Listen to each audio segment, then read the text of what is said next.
My name is Albert Wesker. I aspired to become a leading researcher at Umbrella Inc., a pharmaceutical enterprise who covertly conducted bioorganic weapons, better known as BOW, for development. But at the Leader Development Training Ground situated in Raccoon City, I met a brilliant and talented researcher who made me decide to take a different path. William Birkin.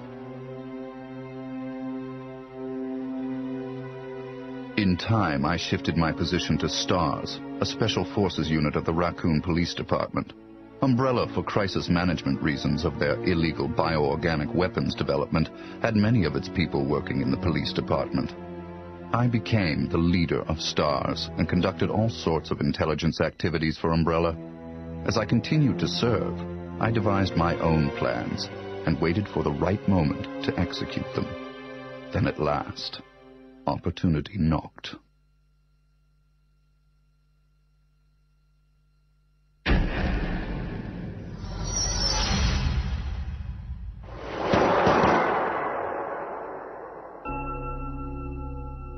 The freak murder incident that occurred in a forest near the mansion started it all.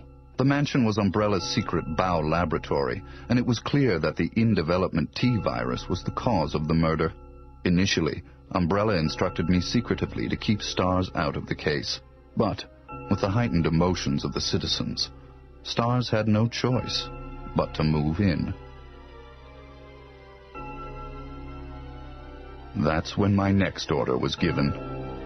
Dispatch STARS to the mansion, dispose of them, then report the situation to headquarters so that their combat with the BOW could be used for data analysis, allowing Umbrella a comprehensive portrait of the BOW's combat abilities. From the two STARS teams, I first pitched in the Bravo team. As expected, the top elite of STARS gave all they had and became useful sample data. Then following, I geared up the Alpha team to search and rescue the lost Bravo team. The members of the Alpha team also proved their worth, and as expected, many died. There were 5 survivors from the initial 11 STARS members. From the Alpha team were Chris Redfield, Jill Valentine, and Barry Burton. And from the Bravo team were Rebecca Chambers and Enrico Marini. I don't know what happened. What is that? I'll go and check. Okay, Jill and I will stay in the hall in case of an emergency. Chris, take care.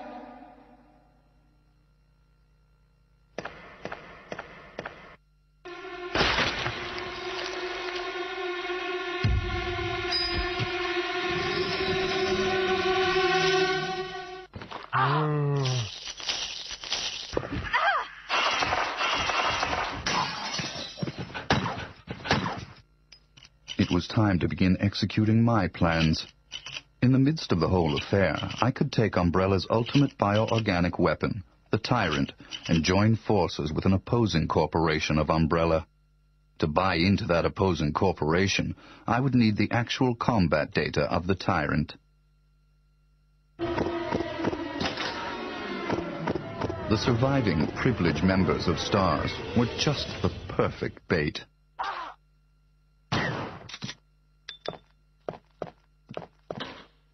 I decided to have one of them play the Judas and draw them to the Tyrant. That Judas was Barry. Barry!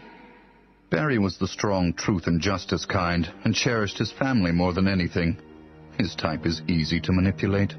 I simply took that most important thing away from him.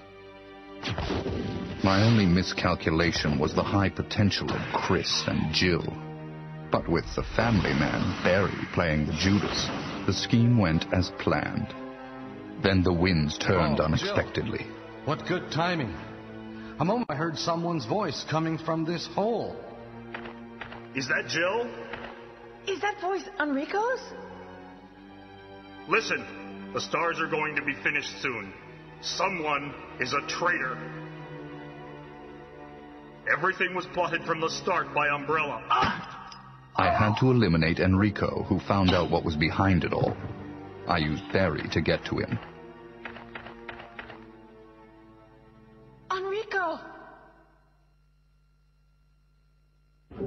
After I successfully got rid of that nuisance, I awaited the sample specimen that Barry would bring to me in the Tyrant's room. Wesker? You did a fine job, Barry. Just as I thought. Why do you have to destroy stars? That's Umbrella's intention. This laboratory has been engaging in dangerous experiments, and recently an accident has occurred. Anyway, this disaster cannot be made public. That's why having stars nosing about is so inconvenient. So you're a slave of Umbrella now, along with these virus monsters. Barry, go up on the ground and wait there. Barry!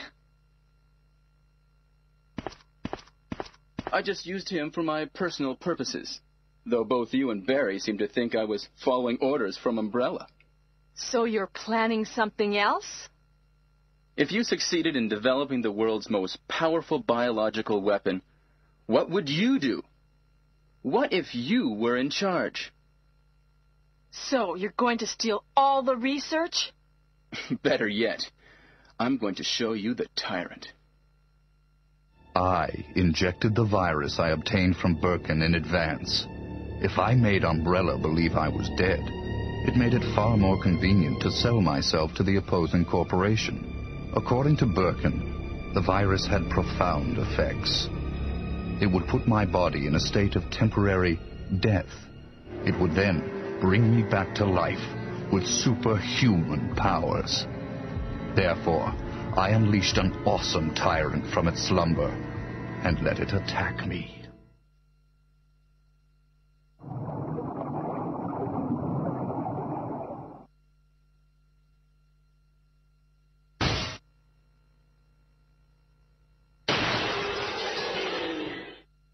What? Don't come this way! No! As my consciousness faded away, I was certain that the whole scheme would end in success.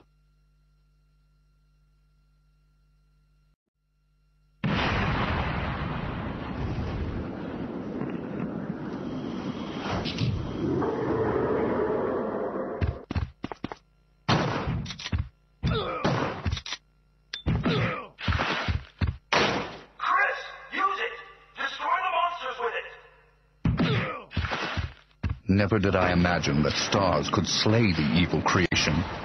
I lost the tyrant, and the plan I devised, which cost me my humanity, ended in failure. Now, anyone or anything that stood in my way would be terminated. It has been that way for a long time, and it always will be. At all costs, I had to make stars pay.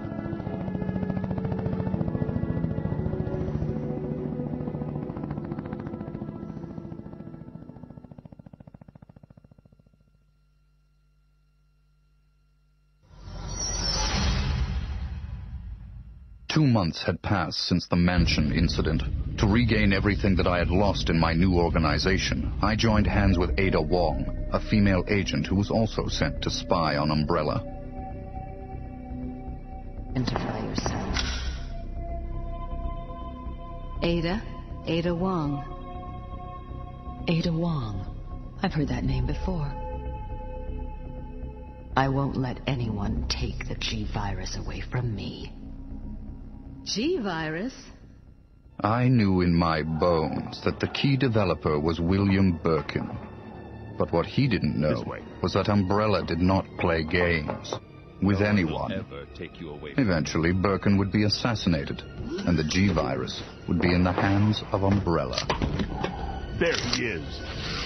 So you finally come. Doctor, we're here to collect the G-Virus sample. Sorry, but I won't just hand over my life's work. Stop. You might hit the sample. But the salvage team led by Hunk was ahead of us. By the time they got to Birkin, he had already injected himself with the G-Virus. He became his own creation and decimated them.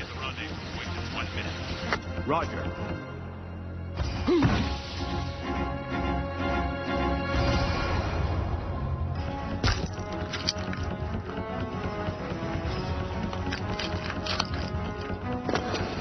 What is this thing? Fire! Fire! Son of a...